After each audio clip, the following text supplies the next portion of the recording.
हाँ भाई, शांत हो जाइए।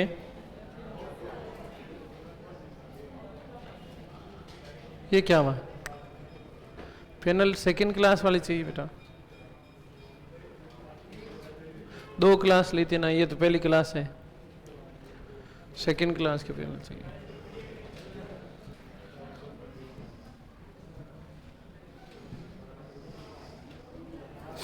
अठारह की क्रांति की प्रकृति जो है वो मैंने बता दिया था आप लोगों को।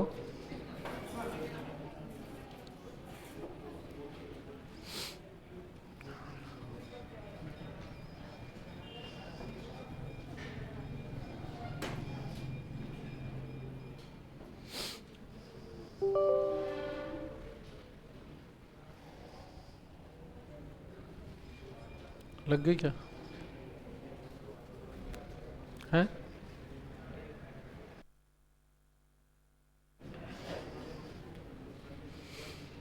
और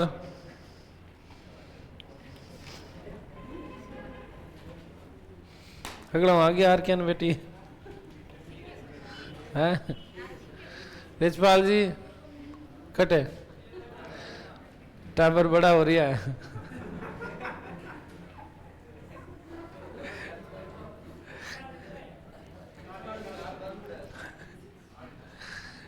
तो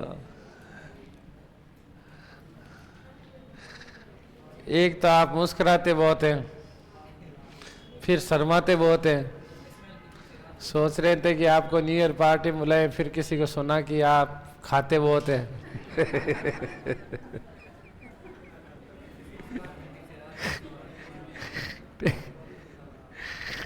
happy new year all offline online student. Anita ji की तरफ से आप लोगों के लिए मैसेज है भाई। तो आप सभी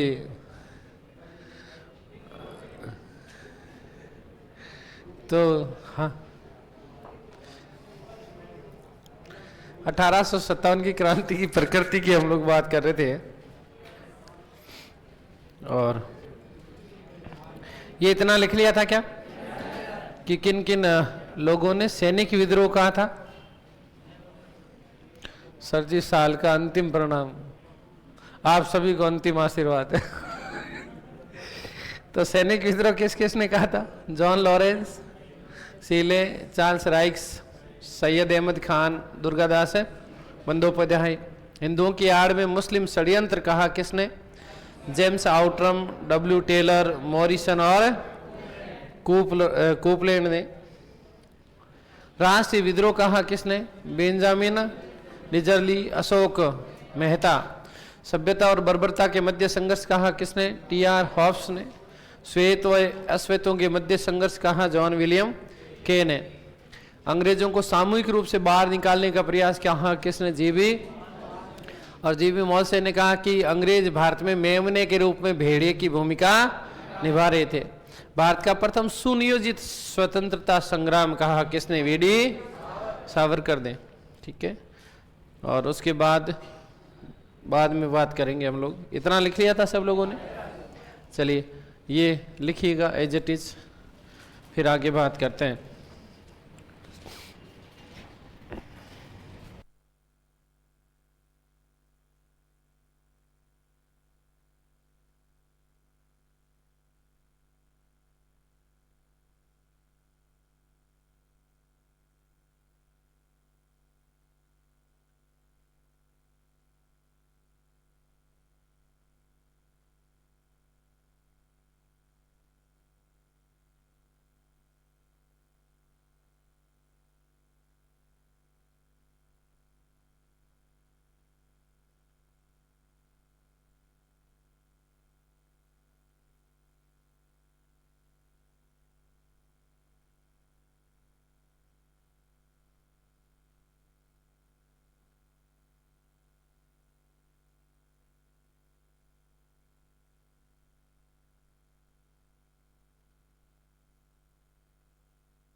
हाँ भाई, सुखसा, जय माता जी की, जय माता जी की भाई। चलिए, सुखसा नाम बस देखा थे, है ना। चलिए, बस ये आप लोगों का प्रेम स्नेह बना रहे, फटाफट से लिखो।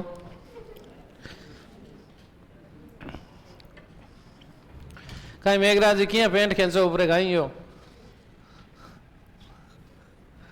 है?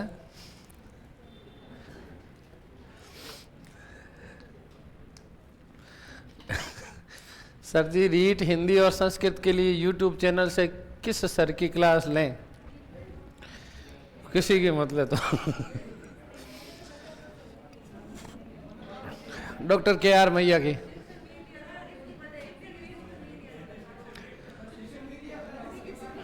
हिंदी की शिक्षण विधियां हिंदी की शिक्षण विधियां तो यूट्यूब गूगल से पढ़ लेना, और बाकी बोले चाहे कहीं से ही पढ़ो, क्या फर्क पड़ता है।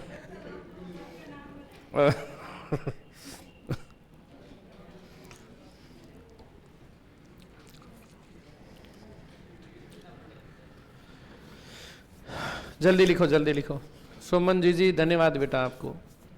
क्या सर, तारीफ करना तो नहीं आता पर सच में बहुत अच्छा पढ़ाते हो। तुम फेंकते रहो, बस 30-40 घंटे का काम और है।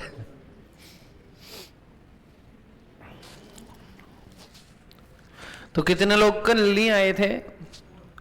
कितने लोग कल नहीं आए थे?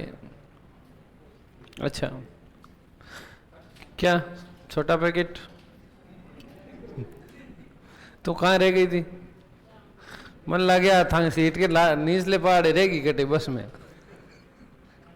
नींद दूसरे दिन खुली यहीं कटे। ये इधर दे दे बेटा।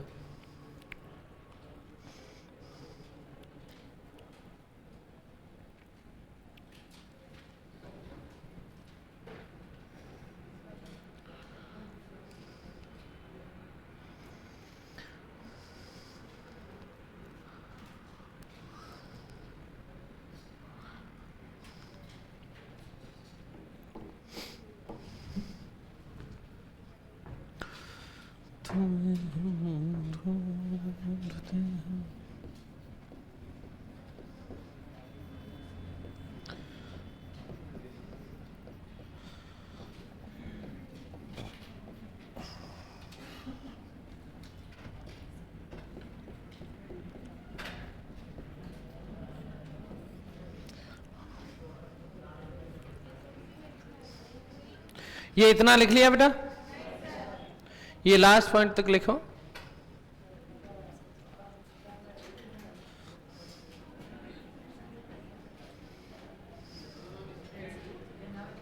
लिख लिया? भारत का प्रथम सुनियोजित स्वतंत्रता संग्राम।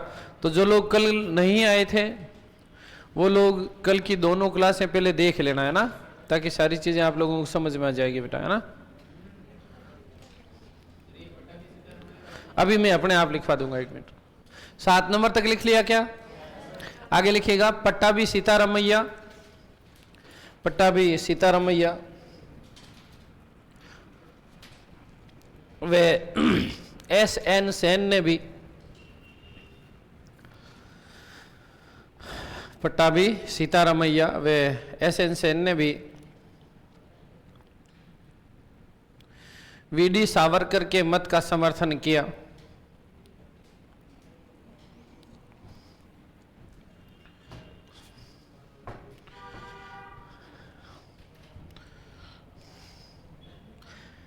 VD सावरकर के मत का समर्थन किया।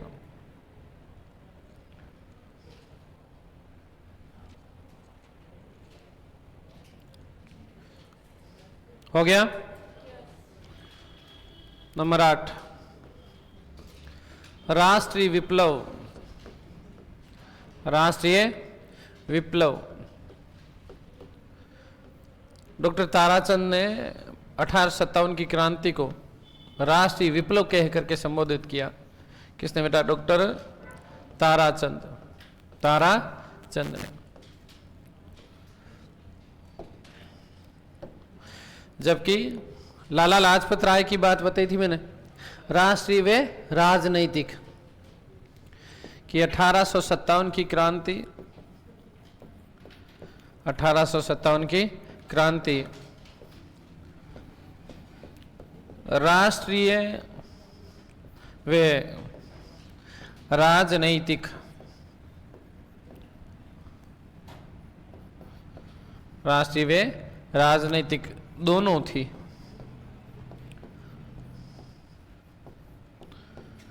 ये कही बात किसने? लाल जी ने। लाल जी बोले तो लाला लाजपत राय, लाला लाजपत राय।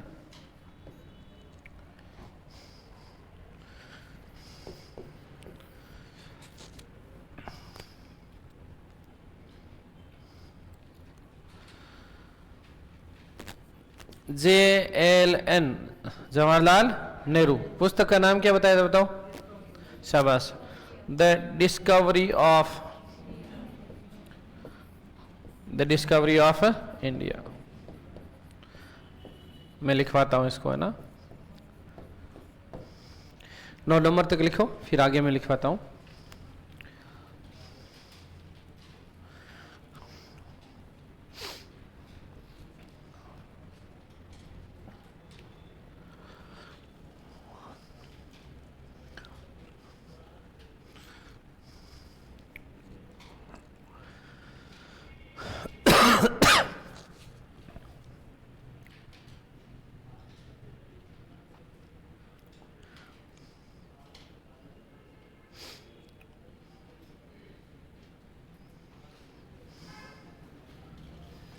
नौ नंबर तक लिख लिया? लिखो लिखो लिखो, बाद में खाओ। मैं मांग लिया, मैं तो मास्टर हूँ, तो ध्यान मांगता हूँ। बार बार कह रहे हैं कि सोना है, आप खाते बहुत हैं। ठीक। ओ भाई,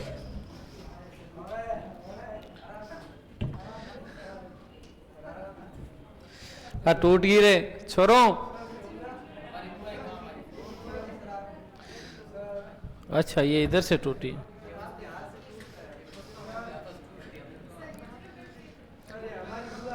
निचलियो मैं कहीं बूढ़ हूँ जो निचलियो बैठो रहूं हैं? अब हर चीज ने तुम पावना के साथ कंपेरिजन कर ले, मैं कहीं करूं?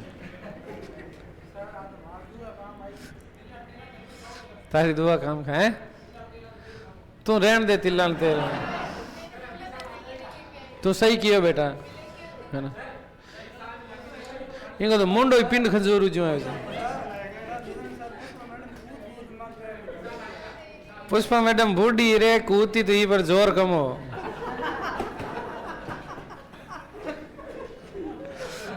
आगे निकलते जोर हुए ना तो होले एक बेटी काम कर जावे। कहीं छोरा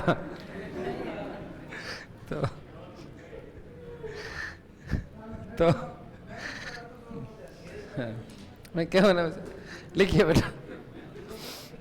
आज क्या हुआ, मेरी 20 मिनट सोने की आदत है।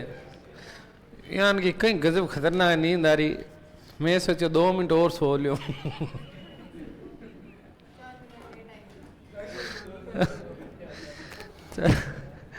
तो 9 नंबर तक लिख लिया था ना, नींद हाल उड़ी को नहीं।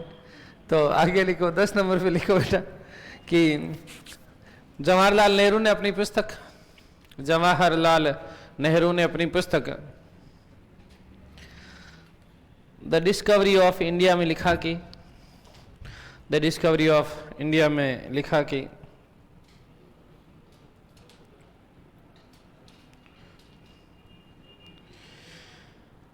ये एक सैनिक विद्रोह के रूप में, यह है एक सैनिक विद्रोह के रूप में। अरे कुर्सी टूट गिरे, कुर्सी टूट गई, दूसरे मुकाबले में कुर्सी टूट गई। सैनिक विद्रोह के रूप में प्रारंभ हुआ, यह एक सैनिक विद्रोह के रूप में प्रारंभ हुआ, सैनिक विद्रोह के रूप में प्रारंभ हुआ।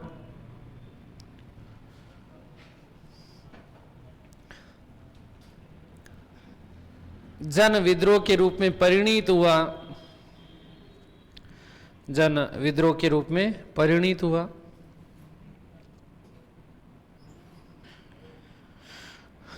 जन विद्रोह के रूप में परिणित हुआ और स्वतंत्रता संग्राम के रूप में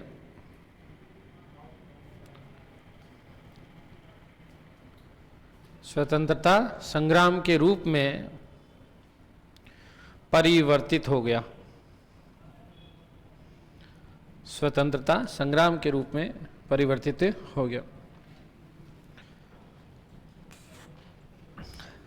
नेक्स्ट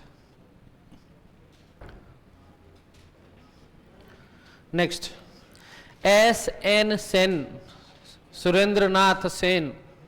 अगला 11वां पॉइंट बेटा। सुरेंद्रनाथ सेन ने लिखा कि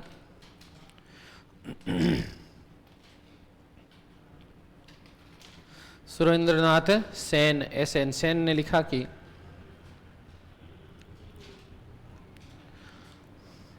जो युद्ध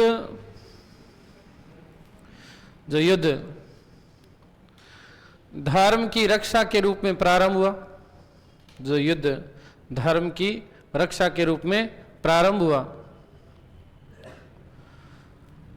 उसने शीघ्र ही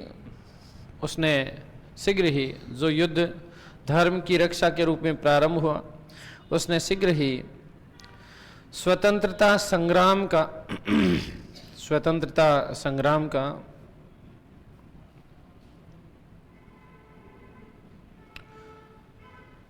रूप ग्रहण कर लिया।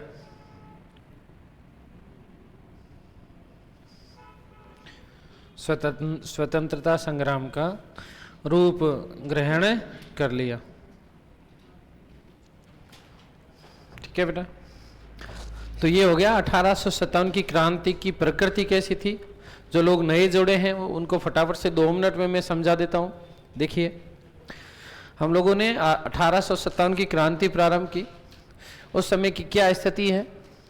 उस समय ब्रिटेन की महारानी विक्टोरिया थी और ब्रिटेन का प्रधानमंत्री पॉम स्टर्न था, जिसका वास्तविक नाम जॉन टेम्पल था। भारत में इस समय गवर्नर जनरल थे लॉर्ड कैनिंग। अंग्रेजों का प्रधान सेनापति था जिसका नाम था एनीसन। भारत में मुगल बादशाह थे बहादुर शाह जफर द्वितीय, और भारत में इस क्रांति का सेनापति बख्त खां, जिसे नियुक्त किया था किसने बताओ? बहादुर शाह जफर ने। अब हालांकि इसके पीछे कहानी दूसरी है, क्यों नियुक्त किया, कैसे नियुक्त किया, आगे हम लोग बात करेंगे। क्रांति का प्रतीक चिन्ह कमल का फूल हर सैनिक छावनी तक पहुंचाया गया। चपाती चौकीदार के माध्यम से एक गांव से दूसरे गांव तक चपाती भेजी गई। इस क्रांति की योजना 2 जगह पर बनी है। एक तो लंदन में किसने तैयार की थी? अजीमुल्ला खां, जो कि नाना साहब के क्या थे? सलाहकार थे। क्यों गए थे? तो ध्यान रखना, पेंशन बंद कर दी गई थी। किसकी? नाना साहब की। बेटा नाना साहब का वास्तविक नाम पूछा जाता है, आगे बताऊंगा मैं आपको, धोंदू पंत। क्या नाम था? और दूसरे व्यक्ति थे रानोजी बापू, जो कि 17 के शासक अप्पा साहिब के क्या हुआ करते थे? सलाहकार हुआ करते थे। ये क्यों गए थे लंदन? क्योंकि अप्पा साहिब का राज्य छीन लिया गया था। किसके द्वारा? डलहौजी के द्वारा। क्यों छीना, कैसे छीना, क्या कारण था इसके पीछे, अभी थोड़ी देर बाद में समझ में आने वाली ये चीजें। और कानपुर में इस क्रांति का जो है योजना तैयार किया बेटा किसने? नाना साहब ने। किसने? इस क्रांति के लिए निर्धारित दिन जो था वो 31 मई 1857 का था। कब का बताओ? लेकिन ये समय से पूर्व क्या हो गई थी? प्रारंभ। हाँ पूछ। एक ही है। साहब बोल दो, साहेब बोल दो, साहिब बोल दो, नहीं एक ही बेटा, है ना। इस 1857 की क्रांति के जानकारी के स्रोत क्या क्या हैं? तो हमने सबसे पहला जो स्रोत पढ़ा वो है माजा प्रवास। 1857 की क्रांति पर लिखा गया प्रथम ग्रंथ था बेटा कौन सा? माजा प्रवास, जो कि वास्तव में मराठी भाषा का यात्रा वृत्तांत है। ये यात्रा वृत्तांत खुद लिखा था किसने? विष्णु भट्ट गोडसे ने। क्योंकि वो अपने चाचा राम भट्ट के साथ में ध्यान रखना प्रयागकाशी में एक सम्मेलन में शामिल होने के लिए जा रहे थे, और उस दौरान उन्होंने उत्तर भारत में भड़के हुए दंगों को उसने आंखों से देखा था। और यहीं पर उन्होंने झांसी की रानी लक्ष्मीबाई के युद्ध का क्या किया था बेटा, वर्णन किया था। ठीक है, तो आंखों देखा वर्णन है, जीवित उदाहरण है माझा प्रवास। ठीक है, 1857 की क्रांति का जीवित उदाहरण कौन सा ग्रंथ माना जाता है बेटा? इसमें उन 84 नियमों का उल्लेख किया किसने? विष्णु भट्ट गोडसे ने, जिसके माध्यम से ये जो अंग्रेज है ये भारतीय लोगों का क्या कर रहे थे? शोषण कर रहे थे। ठीक है, एक ग्रंथ है द फ्रॉय स्पॉय टू द सूबेदार। ये ग्रंथ लिखा गया नारगेट दास के द्वारा अंग्रेजी भाषा में। क्या है वास्तव में इसमें? तो ब्रिटिश सेना में एक भारतीय सूबेदार थे जिनका नाम था साधु सीताराम पांडे। साधु सीताराम, उन्होंने अवधी भाषा में अपने संस्मरण लिखे थे कि किस प्रकार से भारतीय सैनिकों के साथ में दुर्व्यवहार होता था, किस प्रकार से वेतन और पदोन्नति में भी असमानता थी, और किस प्रकार से हम भारतीय सैनिकों को जगह जगह वो लज्जित करते थे कि Indians and dogs are not allowed की पट्टी लगाया करते थे। वो सारी की सारी जानकारियां दी कौन से ग्रंथ में बेटा? द फ्रॉय स्पॉय टू द सूबेदार। किसने? नारगेट दास ने। ठीक है, साधु सीताराम पांडे के अवधि संस्मरणों का अंग्रेजी भाषा में अनुवाद किया था किसने? नारगेट दास ने।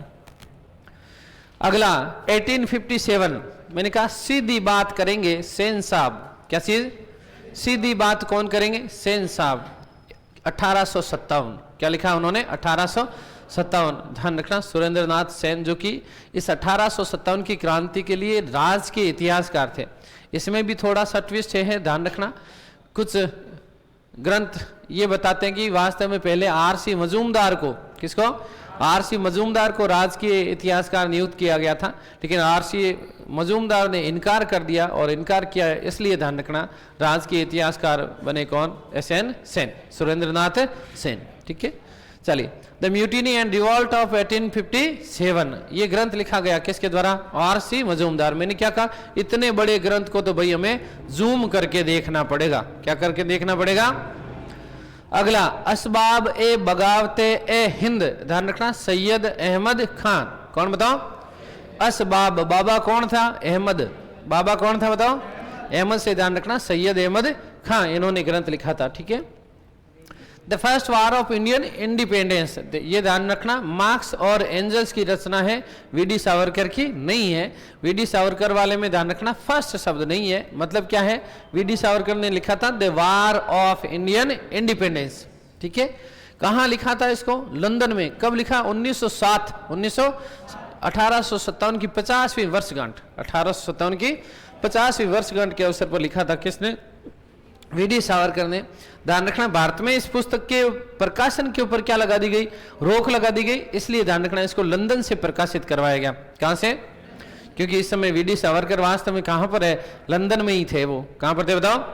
लंदन में भारतीय क्रांतिकारियों का एक प्रमुख केंद्र हुआ करता था जिसका नाम था इंडिया हाउस। क्या नाम था?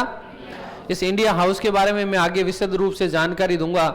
श्यामजी कृष्ण वर्मा ने इसको स्थापित किया था, साथ में मैडम बीकाजी कामा जिन्होंने भारतीय राष्ट्रीय झंडे का जो है प्रारूप तैयार किया था, है ना, और जिन्हें भारतीय राष्ट्रीय आंदोलन की जननी कहा जाता है। आप लोगों को पता है या नहीं है, मैं बता देता हूं। भारतीय राष्ट्रीय आंदोलनों की जननी कहा जाता है किसको? मैडम।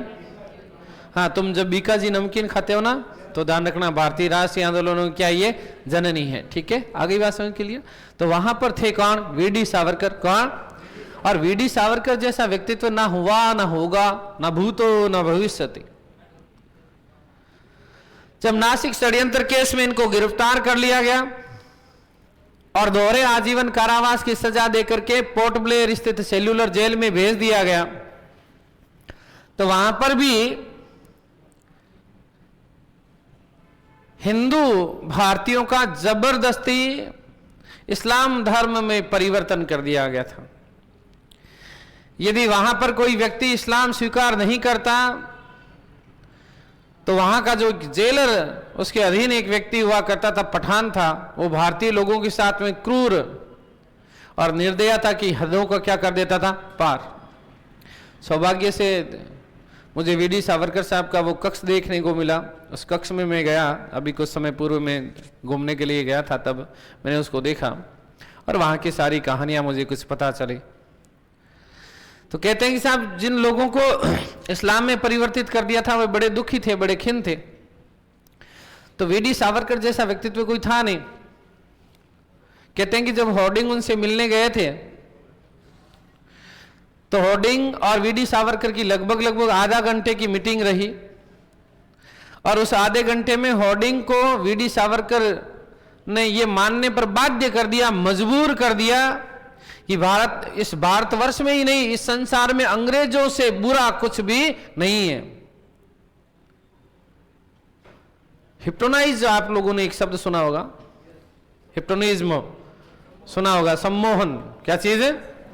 तो वो सम्मोहित कर देते थे, अगले के विचारों को परिवर्तित कर देते थे यदि उनके सामने कोई आधा घंटा 15 मिनट 20 मिनट बैठ जाए तो। ऐसे व्यक्तित्व के धनी कौन? वीडी सावरकर। तो जब हॉर्डिंग मिलकर के निकले बाहर, किससे? वीडी सावरकर से, तब उनको चेता आया। चेता मतलब समझते हो? तब उसको पता चला, बोले मेरे साथ क्या हुआ। वो खुद वहां पर व्यक्ति बैठ करके, जो अंग्रेज था वो अंग्रेजों की बुराई करके आया था, और वो मान गया कि संसार में अंग्रेजों से बुरा कुछ भी नहीं है। तब जब वो पोर्ट ब्लेयर स्थित सेल्यूलर जेल से बाहर निकलकर जब वापस भारत लौटा, दिल्ली लौटा, तो उसने कहा कि वीडी सावरकर जैसे व्यक्तित्व को किसी भी प्रकार से रिहाई नहीं मिलनी चाहिए, क्योंकि यदि वो बाहर आ गया तो इस भारत देश की दिशा और दशा दोनों ही बदल देगा। तो जिन लोगों को वहां जबरदस्ती इस्लाम बना दिया गया, तो वो लोग बड़े दुखी थे, बड़े खिन्न थे कि अब हमारा क्या हो गया, हम तो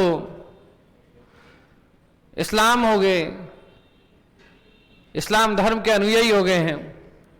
तो कहते हैं कि वीडी सावरकर ने उनको, उनके ऊपर ऐसा सम्मोहन किया कि सभी को जो है गायत्री मंत्र बुलवाया। कौन सा? गायत्री मंत्र बुलाया, और समुद्र के पानी के छींटे को गंगा जल मान करके कहा, ये लो तुम शुद्ध हो गए। कि अब हम शुद्ध हो गए? कि हाँ बिल्कुल शुद्ध हो तुम। तो वापस उनको जो है हिंदू धर्म में परिवर्तित कर दिया। किसने? वीडी सावरकर ने। बड़े खतरनाक व्यक्तित्व रहे। तो वीडी सावरकर जिन्होंने एक ग्रंथ लिखा, मेरा दोहरा आजीवन कारावास। मदनलाल ढींगरा जैसे व्यक्तित्व को उन्होंने इस प्रकार से बदल दिया कि साहब कर्जन वायली को गोलियों से छलनी कर दिया था।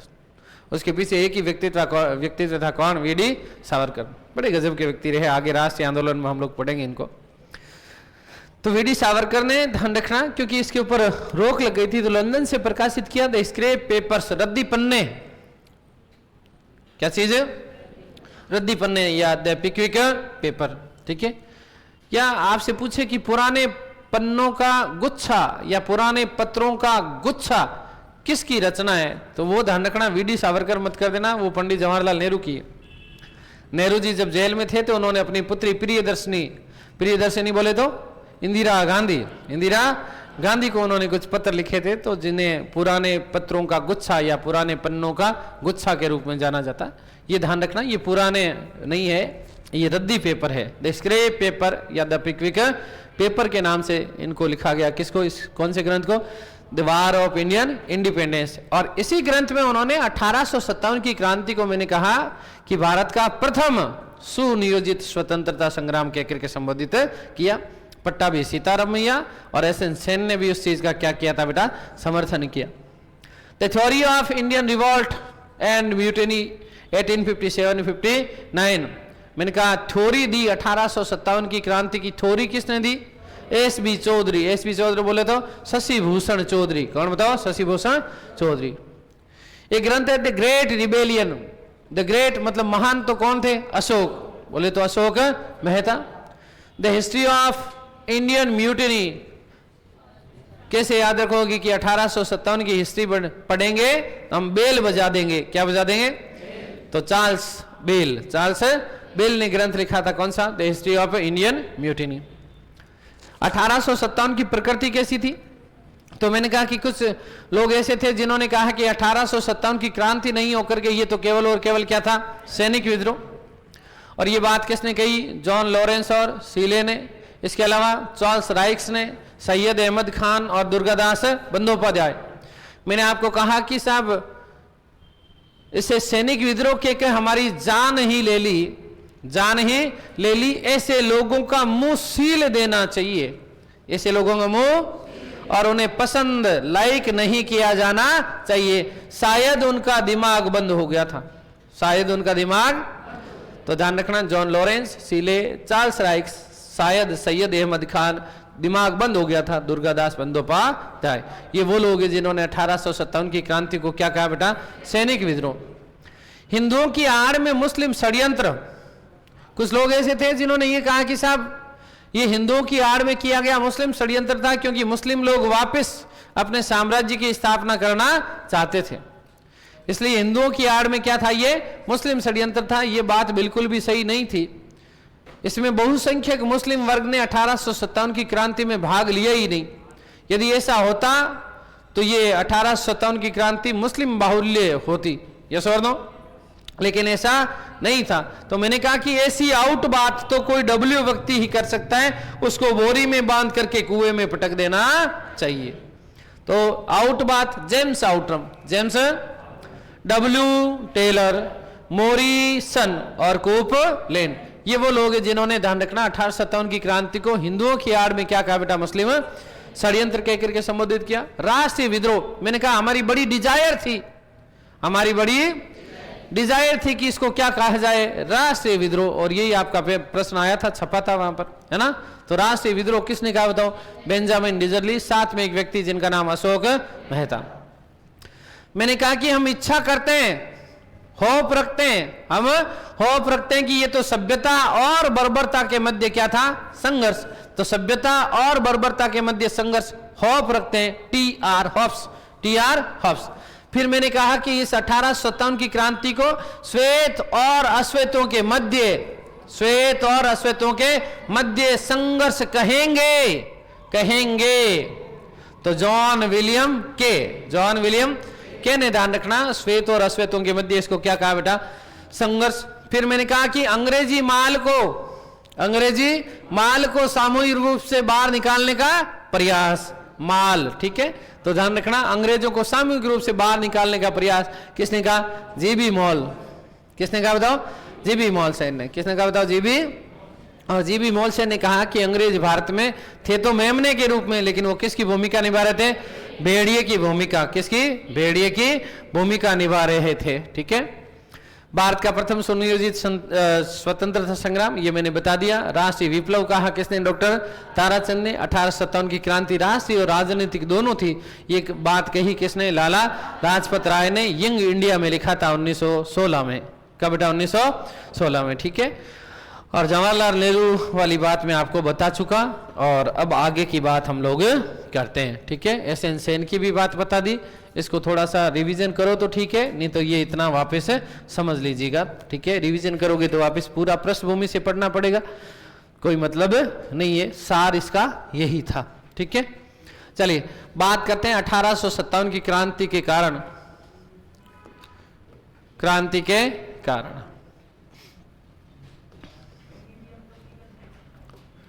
1857 की क्रांति के कारण मेरे साथ बोलिएगा कि 1857 की क्रांति में आरएस की तैयारी करेंगे और स्पीड टेस्ट देंगे। 1857 की क्रांति के कारणों में आरएस की तो क्या करेंगे? तैयारी, और क्या दे देंगे? Speed test. रजिस्टर सब बंद होने चाहिए। तो सबसे पहले हम लोग बात करें राजनैतिक कारण। कैसे बताओ? राजनैतिक कारण। 1857 की क्रांति के राजनीतिक, और इसी के साथ में मैं क्या रे बाबा ये बोर्ड ही तुम्हारा उगला है। राजनीतिक या मैं बात कर लूं बेटा क्या चीज? प्रशासनिक। क्या चीज बेटा? प्रशासनिक कारण। 1857 की क्रांति के राजनीतिक और प्रशासनिक कारण क्या थे उसके बारे में बात करेंगे। 1857 की क्रांति के आर्थिक कारण, ऐसे क्या याद रखेंगे? और आर्थिक कारण प्रारंभ होंगे बेटा कहां से? इलाहाबाद की संधि से। मैंने आपको एक कुछ चीज समझाई थी कि साहब 1765 अगस्त 1765 में, ध्यान रखना, इलाहाबाद की संधि हुई। किसने करी थी बेटा? इलाहाबाद की संधि किसने की? शिवाजी ने। शाबाश, बहुत बढ़िया। अरे इलाहाबाद की संधि क्लाइव ने की थी, किस किस के साथ में? शाह आलम द्वितीय और अवध का नवाब था जिसका नाम सुजाउद्दौला, क्या नाम था? ठीक है, तो ध्यान रखना। यहीं से मैंने आपको कहा कि साहब दीवानी अधिकार प्राप्त हो गए। कौन से अधिकार? राजस्व वसूलने से संबंधित अधिकार प्राप्त हो गए थे। और मैंने कहा कि बंगाल में द्वैध शासन की क्या कर दी गई? स्थापना। और बाद में 1772 का रेगुलेटिंग एक्ट, जिसे भारत में 1773 में लागू किया गया, यस और नो? और उस समय वारेन हेस्टिंग्स ने, ध्यान रखना बंगाल में, ये बहुत अच्छा प्रश्न आता है, देखो उलझाने वाला प्रश्न होता है ये। जैसे आपसे प्रश्न पूछा जाता है कि द्वैध शासन कब समाप्त हुआ, आपने एक ही पढ़ा है द्वैध शासन 1919, यस और नो? कि प्रांतों में द्वैध शासन समाप्त जो 1919 में लागू हुआ, उसे 1935 के भारत सरकार अधिनियम में द्वैध शासन क्या कर दिया गया बेटा? समाप्त। लेकिन वो ऑप्शन में नहीं आएंगे तो क्या करोगे तुम? रॉबर्ट क्लाइव, उसका आंसर हो जाएगा 1772। क्या हो जाएगा? Sorry, Warren Hastings 1772। तो इलाहाबाद की संधि में बंगाल में जो द्वैध शासन स्थापित किया गया, लियोनिन कार्टियस, ध्यान रखना, इसके जनक माने जाते हैं द्वैध शासन के। तो ध्यान रखना, जो बंगाल में जो द्वैध शासन प्रारंभ किया गया था उसको 1772 में समाप्त कर दिया। किसने? वारेन हेस्टिंग्स, जो कि संपूर्ण बंगाल का प्रथम गवर्नर जनरल था। क्या था बताओ? Governor general. आई बात समझ क्लियर है? तो ध्यान रखना, आर्थिक कारण, और मैंने कहा कि साहब वारेन हेस्टिंग्स ने एक बंदोबस्त लागू किया था। कौन सा बेटा? कितने वर्षीय?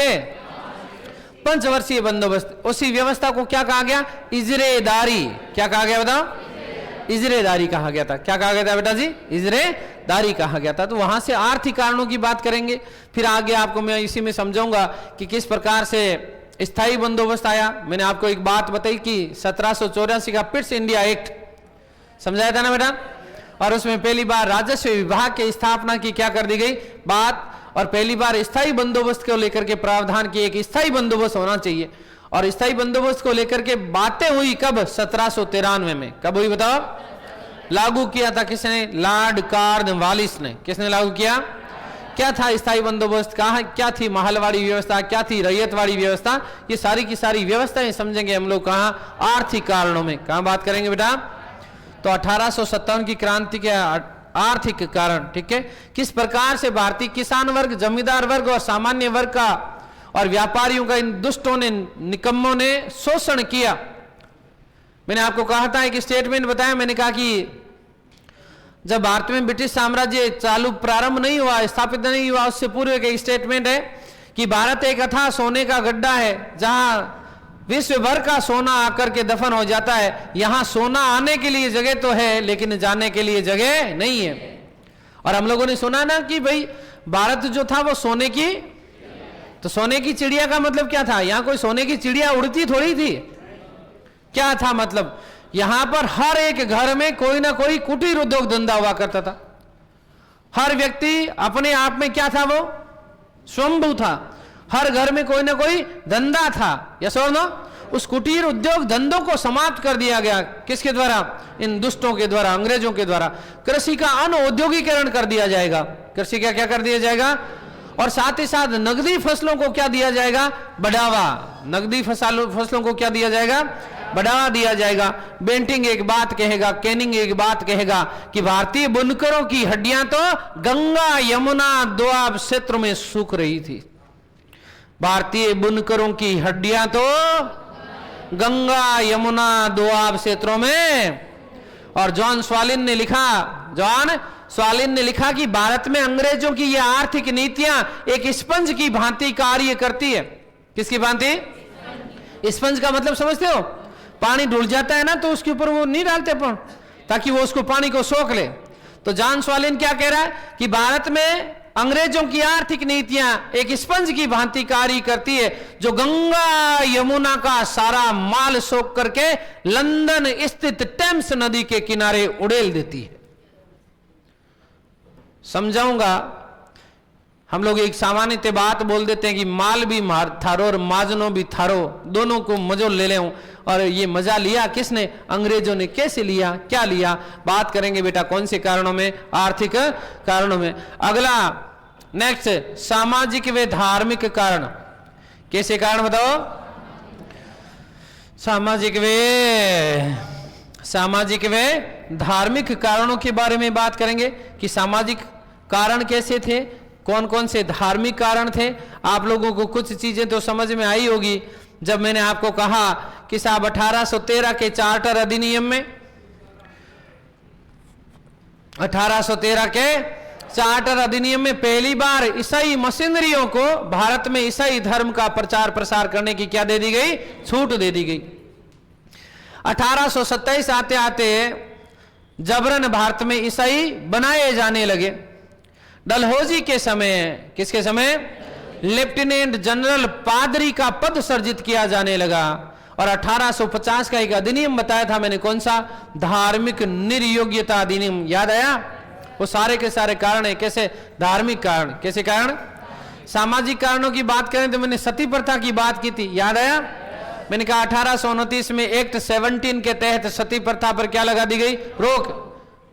तो जो रूढ़िवादी भारतीय थे, उन रूढ़िवादी भारतीयों को यह लगा कि साहब ये हमारी सामाजिक भावनाओं के साथ में क्या है? खिलवाड़। क्या बताओ? कैनिंग के समय मैंने आप लोगों को एक 1856 का सामान्य भर्ती सेवा अधिनियम बताया था, यस और नो? और भारतीय नए रंग रूटों को मैंने कहा कि साहब समुद्र पार करके बर्मा में सेवा देने के लिए क्या जाना होगा? अनिवार्य कर दिया गया। और साहब भारतीय सैनिकों को लगा यार हम कोई हनुमान जी थोड़े हैं, हम कोई हनुमान जी थोड़े हैं जो समुद्र को क्या कर ले? पार। क्योंकि समुद्र हमारे लिए क्या है? पूजनीय है। क्या बताओ? पूजनीय है, यस और नो? तो ये भी सामाजिक और धार्मिक कारणों का हिस्सा है। किसका बताओ? सामाजिक और इन्हीं सामाजिक धार्मिक कारणों को लेकर के एक विद्रोह बताऊंगा, 1806 का वेलूर विद्रोह। कौन सा बताओ? 1806 का वेलूर विद्रोह। कैसे विद्रोह हुआ, क्या क्या चीजें हुई, उसमें हम लोग आगे बात करेंगे। अगला कारण, अगला एस स्टैंड फॉर सैनिक। क्या चीज बेटा? कैसे कारण? सैनिक कारण। कैसे कारण? सैनिक। और सैनिक कारणों में बहुत सारे कारण, जैसे वेतन वाली बात, जैसे पदोन्नति वाली बात, यस और नो? और वही वाली बात जो सामाजिक धार्मिक कारणों में भी आएगी कि साहब सैनिकों को जबरन जो है वो समुद्र पार करके सेवा देने के लिए क्या किया गया? बाध्य। एक मैंने आपको कहा कि साहब 1854 का डाकघर अधिनियम डलहौजी के समय, यस और नो? भारतीय सैनिकों की निःशुल्क सेवाओं के ऊपर क्या लगा दिया गया? प्रतिबंध। वो भी कैसा कारण है? सैनिक कारण। इस चीज से नाराज थे कौन? भारतीय सैनिक, यस और नो? चलिए मैं नजर बनाए हुआ हूं तेरे ऊपर, ठीक है? चलिए तो बस लास्ट कारण लिख के तेरे पास आने वाला ही था। भगवान भला करेगी तेरी नजर मेरे से मिल गई कि उनसे मिली नजर तो मेरे होश उड़ गए। ऐसा हुआ असर कि मेरे तो होश उड़ गए। मुक्का खाने वाला था तू, लेकिन बच गया, कोई बात नहीं, है ना? सुबह सुबह कुण को मुंडू देखियो, है ना? बढ़िया रहा, बच गया बेटा। टी से ध्यान रखना, तत्कालिक। क्या बेटा? तत्कालिक कारण। कैसा बताओ? तात्कालिक या तत्कालिक कारण। तात्कालिक और तात्कालिक कारणों में ध्यान रखना विशेष रूप से मैंने कहा कि चर्बी लगे हुए कारतूसों की कहानी ने चिंगारी का काम किया। उससे जो विस्फोट हुआ, बूम, उससे जो विस्फोट हुआ, बूम, उसने ब्रिटिश साम्राज्य की जड़ों को हिला दिया। कि पुष्पा नाम सुन के फ्लावर समझे क्या? फायर समझे क्या? फायर नहीं, वाइल्ड फायर है मैं, बूम, है ना? तो ध्यान रखना ये तात्कालिक कारण। कौन सा बेटा? तात्कालिक कारणों की हम लोग चर्चा करेंगे। आगे बात समझ के लिए रे? तो ये मैंने एक पृष्ठभूमि तैयार कर दी, इसको अब हम लोग हौले हौले से पढ़ेंगे। हौले हौले से पढ़ेंगे। बोले तो हड़वे हड़वे हड़वे हड़वे हिंदी के शिक्षण विधि,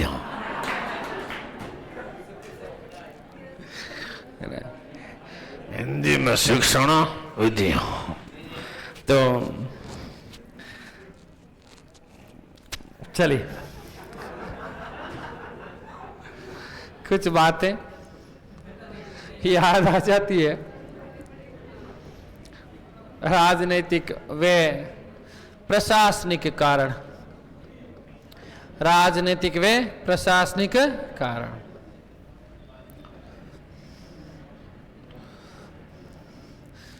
राजनीतिक व प्रशासनिक कारण। चलिए, यहां तक किसी कोई दिक्कत है क्या? तो पहले इतना लिखो तुम, ठीक है, फिर मैं बात करूंगा।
चलिए, तो पहला ध्यान रखिए। देखो बेटा, बहुत शांत रहिएगा।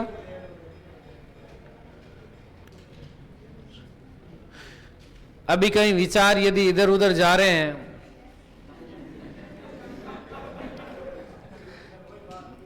हिंदी की यदि शिक्षण विधियां याद आ रही है तो उसके ऊपर एक बड़ा सा भाटा रख ले। में अब जो पढ़ा रहा हूं बहुत महत्वपूर्ण है ना, प्लीज। और मैं रिक्वेस्ट कर रहा हूं कि अभी मैं किसी का नहीं हूं और बहुत बुरी तरीके से लताड़ दूंगा यदि कोई इधर उधर हुआ तो, ठीक है। सब लोगों को ध्यान केवल और केवल बोर्ड पर। राजनीतिक और प्रशासनिक कारणों की जो जानकारी मिलती है वो जानकारी अपने को मिलती है। ली वार्नर ने एक ग्रंथ लिखा, कल बात करी थी मैंने इसके बारे में। ली वार्नर ने एक ग्रंथ लिखा था, द नेटिव ऑफ इंडिया। क्या लिखा बेटा? The native of India, the native of India. और देश ग्रंथ द नेटिव ऑफ इंडिया में वो कहते हैं कि भारत में ब्रिटिश सर्वोच्च सत्ता की स्थापना, भारत में क्या कह रहे हैं बेटा जी, कि भारत में ब्रिटिश सर्वोच्च सत्ता की स्थापना, ब्रिटिश सर्वोच्च सत्ता की स्थापना जो हुई वो 3 चरणों में हुई। कितने चरणों में हुई? 3 चरणों में। ये 3 चरण कौन कौन से हैं? देखो ये पृष्ठभूमि में बताया था मैंने आप लोगों को, अब समझ में आएगा तो वो चीजें। पहला चरण वो कह रहे हैं कि पहला चरण था 1740 से लेकर के 1764 का समय। आया याद? प्लासी बक्सर के युद्ध बताए थे, ठीक है, वो यहां का कारण था। मैंने कहा ना मैं पृष्ठभूमि बता रहा हूं जो आगे अपने काम आएगी। तो यहां पर वो कह रहे हैं कि साहब यहां अंग्रेजों ने रियासतों के समक्ष आने की नीति अपनाई, और रियासतों के समक्ष आने की नीति। पहला चरण है 1740 से 1764, जहां उन्होंने रियासतों के समक्ष आने की क्या अपनाई बेटा? नीति अपनाई। और मैंने कहा कि साहब 2 युद्ध लड़े गए, कौन कौन सा? एक तो प्लासी का युद्ध और एक बक्सर का युद्ध। और प्लासी के युद्ध के बाद में जब मीर जाफर, बंगाल का नवाब बनाया गया मीर जाफर को, तब क्लाइव पहला व्यक्ति था जिसने उसने हिंदू जमींदारों से उनकी जमींदारी छिनवाई और फूट डालो और राज करो की नीति का अनुसरण उसने प्रारंभ किया। यस और नो? मैंने कहा कि जाफर जो था उसको क्लाइव का जेकाल, मतलब क्लाइव का गीदड़ कहा जाता है। क्या कहा जाता है? लेकिन उसी दौरान मैंने कहा एक व्यक्ति जो सबसे समझदार और योग्य व्यक्ति था जिसका नाम था मीर कासिम। उस मीर कासिम ने भी अंग्रेजों को अपने समर्थन में लेकर के जाफर को बंगाल की गद्दी से हटा दिया था, जिसे बंगाल की दूसरी क्रांति कहा जाता था। और कासिम वो व्यक्ति था जिसने पहली बार इन अंग्रेजों का सामना करने की नीति अपनाई। और इसलिए मैंने कहा कि उसने राजधानी मुर्शिदाबाद के स्थान पर मुंगेर लेके गया। कहां लेके गया? मुंगेर। और अपनी सेना को उसने यूरोपीय ढंग से प्रशिक्षित करवाना क्या कर दिया? प्रारंभ कर दिया। लेकिन गड़बड़ कर बैठा कहां? जब उसने बंगाल के हर व्यक्ति के लिए मुफ्त व्यापार की क्या कर दी? घोषणा। कारण क्या था? कारण था बेटा 1717 का फर्रुखसियर का वो फरमान, जिसे इतिहासकार ऑर्म ने कंपनी का मैग्ना कार्टा कहकर के संबोधित किया था। तो बंगाल में जो मात्र 3000 वार्षिक के बदले जो अंग्रेज व्यापार कर रहे थे, उसका दुरुपयोग कर रहे थे कौन? अंग्रेज। क्योंकि बंगाल के स्थानीय लोगों को तो पूरी चुंगी लगती थी।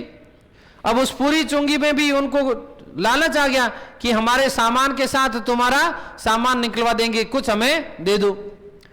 तो जब मीर कासिम ने बंगाल के समस्त लोगों के लिए मुक्त व्यापार कर दिया, तो अंग्रेजों को यह बात ठीक नहीं लगी, क्योंकि उनकी एक एक्स्ट्रा इनकम जो थी वो क्या हो गई?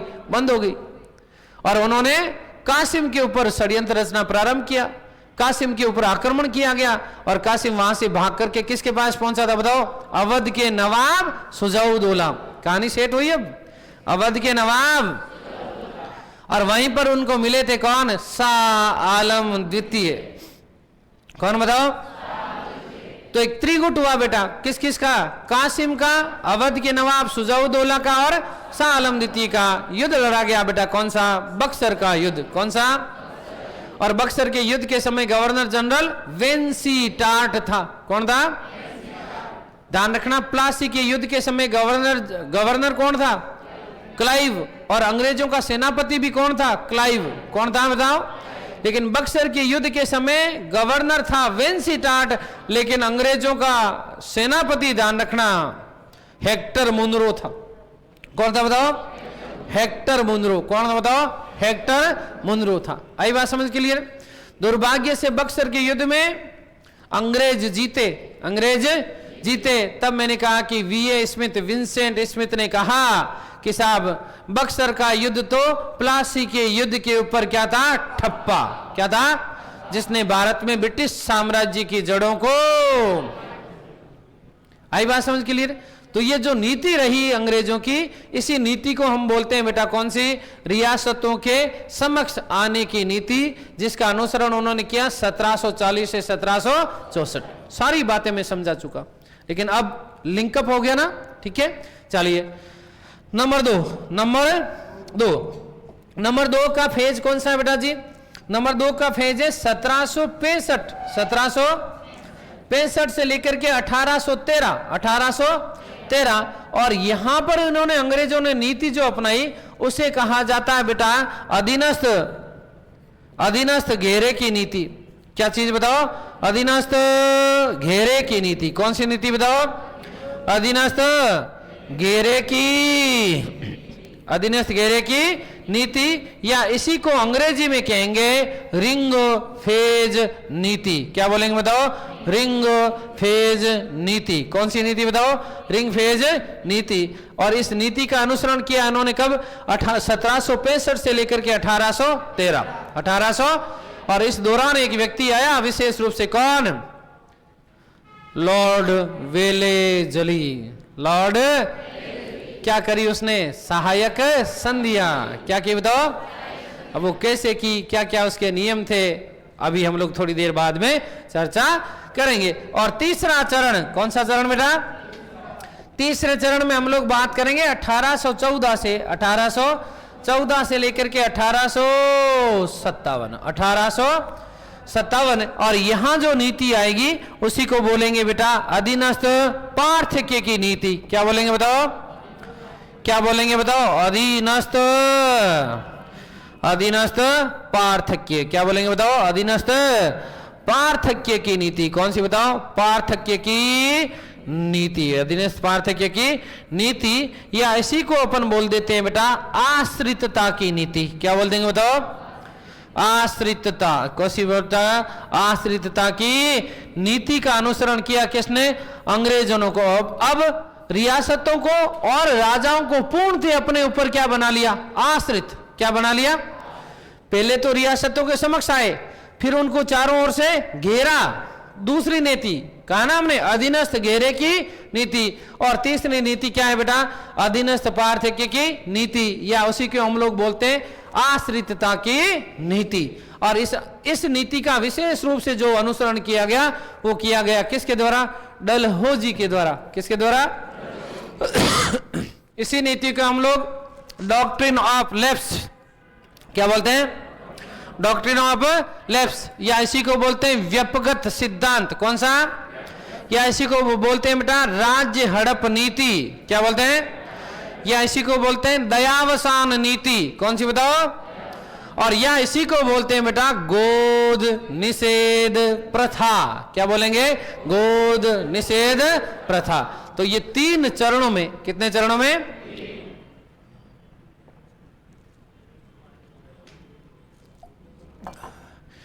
3 चरणों में ध्यान रखना। भारत में ब्रिटिश सर्वोच्च सत्ता की क्या हो गई थी, स्थापना। पहला चरण समझाने की आवश्यकता, क्योंकि मैं आप लोगों को समझा चुका हूं। यस और नो, मैं सीधे सीधे बात करूंगा कहां पर, दूसरे चरण पर, जहां पर हम लोग बात करेंगे रिंग फेज नीति। कौन सी नीति बेटा जी, रिंग फेज नीति। यहीं से आपका पहला प्रश्न बनना शुरू होगा भाई, रिंग फेज नीति। ध्यान रखना, प्रशासनिक कारणों में यहीं से प्रश्न बनता है। यदि प्रशासनिक कारण का प्रश्न आए तो बहुत शांति से बैठिएगा। इस रिंग फेज नीति का वास्तव में पहला जो अनुसरण किया गया वो वारेन हेस्टिंग्स ने किया। किसने किया, कैसे किया, 1773-74 में, 1773-74 में सबसे पहले झांसी को अपना, किसको बताओ, झांसी के साथ में सहायक संधि कर ली थी। क्या कर ली थी, और वहां के पेशवा को पेंशन देना क्या कर दिया था, प्रारंभ क्या कर दिया था। लेकिन ध्यान देना, भारत में रिंग फेज नीति का वास्तविक जो जनक माना जाता, अंग्रेजों की बात कर रहा हूं। हालांकि इससे पूर्व फ्रांसीसी एक व्यक्ति था जिसका नाम था डुप्ले। क्या नाम था? उस डुप्ले ने भी इस नीति का क्या किया था बेटा? अनुसरण, लेकिन वो अपने सिलेबस का हिस्सा नहीं है। अंग्रेज इस रिंग फेज नीति का जनक यदि हम लोग बात करें तो एक व्यक्ति है जिसका नाम है लॉर्ड डलहौजी। कौन है बताओ? Lord Dalhousie. Lord Dalhousie, sorry माफ करना, लॉर्ड वेले जली। कौन है बताओ? लॉर्ड वेले जली ने रिंग फेज नीति का क्या किया बेटा? अनुसरण। क्या है ये रिंग फेज नीति? क्या है ये रिंग फेज नीति? तो बहुत शांति से बैठना हो।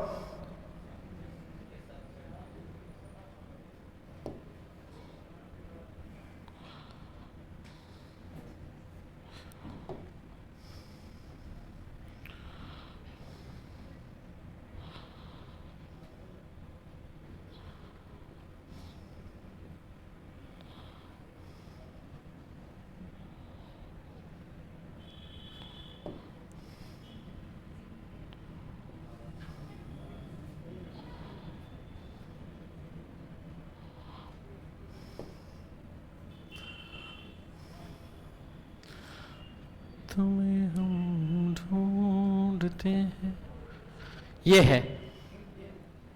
क्या है बताओ? रिंग फेज नीति। समझ में आ गई? शाबाश। कि सिंधु घाटी सभ्यता पर प्रकाश डालिए। सिंधु घाटी सभ्यता पर प्रकाश, तो यहां लिख दो क्या? सिंधु घाटी सभ्यता, सिंधु घाटी सभ्यता। ठीक है। और फिर एक काम कर लो। क्या कर लो भाई? इधर से एक टॉर्च बना दो। क्या बना दो? टॉर्च बना दो। क्या बना दो? टॉर्च बना दो। और इस पर क्या डाल दो? प्रकाश। तो समझ में आ गया? शाबाश।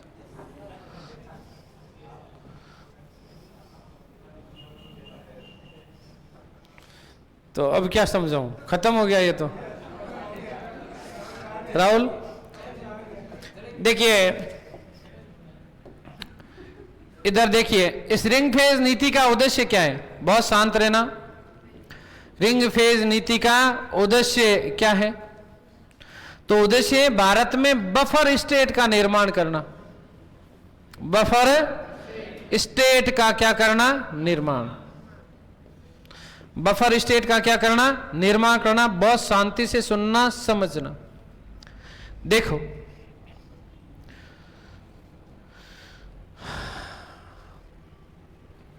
ये एक राज्य है।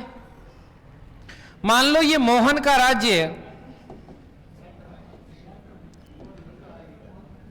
ये राज्य किसका है बताओ? मोहन का। लॉर्ड वेलेजली मोहन के पास में गया और मोहन को कहा, मोहन यदि आपको अपने राज्य की सुरक्षा करनी है तो आपको अपनी मैडम के राज्य की सुरक्षा भी करनी पड़ेगी। समझ रहे हो? मतलब आपको यदि अपने राज्य की सुरक्षा करनी है तो पड़ोसी राज्य की सुरक्षा भी करनी पड़ेगी। ध्यान रखना, मोहन को कहा कि यदि आपको अपने राज्य की सुरक्षा करनी है तो पड़ोसी राज्य की सुरक्षा भी करनी पड़ेगी। आपको अपने मैडम के राज्य की सुरक्षा भी करनी पड़ेगी। आई बात समझ? मैडम का क्या नाम है? मैडम पुष्पा। तो भाई पुष्पा के साम्राज्य की सुरक्षा भी करनी पड़ेगी। अच्छा दापू, अच्छा चलो सॉरी। तो दापू किसकी बताओ? दापू के राज्य की सुरक्षा भी करनी पड़ेगी। अब दापू को कहा, दापोड़ी को कहा, है ना? दापोड़ी को कहा कि यदि आपको अपने साम्राज्य की सुरक्षा करनी है तो आपको अपने पड़ोसी राज्य की सुरक्षा करनी पड़ेगी। मतलब इस वाले की। समझे क्या बात? और मान लो ये रिचपाल जी का साम्राज्य है।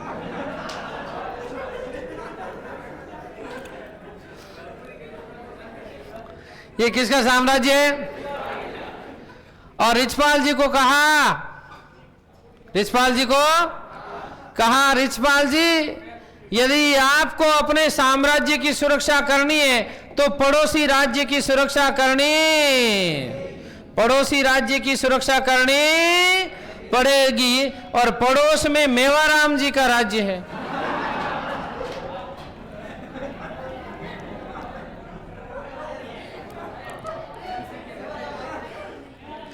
और मेवाराम जी को कहा, मेवाराम जी यदि आपको अपने साम्राज्य की सुरक्षा करनी है, आपको यदि अपने साम्राज्य की सुरक्षा करनी है तो परमिला के साम्राज्य की सुरक्षा करनी पड़ेगी।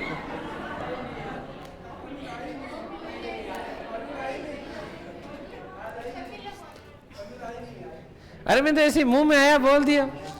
अच्छा भाई, परमिला को कहा कि आपको अपने साम्राज्य की सुरक्षा करनी है तो जीजी के राज्य की सुरक्षा करनी पड़ेगी। और जीजी को यह बात कह दी कि यदि आपको अपने साम्राज्य की सुरक्षा करनी है तो पावना के साम्राज्य के ताले लगाने पड़ेंगे। अब समझे? मतलब रिंग में रिंग, रिंग में रिंग, रिंग में रिंग, रिंग रिंग रिंगा, रिंग रिंग रिंगा, रिंग रिंग। यही नीति कहलाई क्या? रिंग फेज नीति। इसी स्टेट को बोलते हैं बफर स्टेट। क्या बोलते हैं बताओ? और यदि रिचपाल जी को और ज्यादा साम्राज्य की सुरक्षा करनी है तो मित्रों छोटों के राज्य की सुरक्षा करनी पड़ेगी।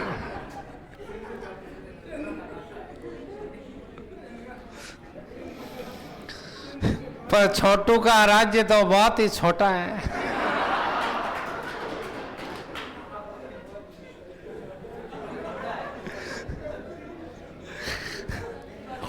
भौगोलिक विस्तार है ही नहीं।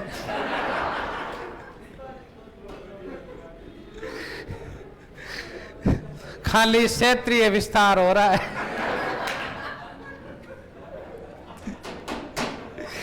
तो इधर देखिए, अब यदि आपको अपने साम्राज्य की सुरक्षा करनी है, समझ में आ रहा है क्या? इसी स्टेट को बोलते हैं बफर स्टेट। क्या बोलते हैं बताओ?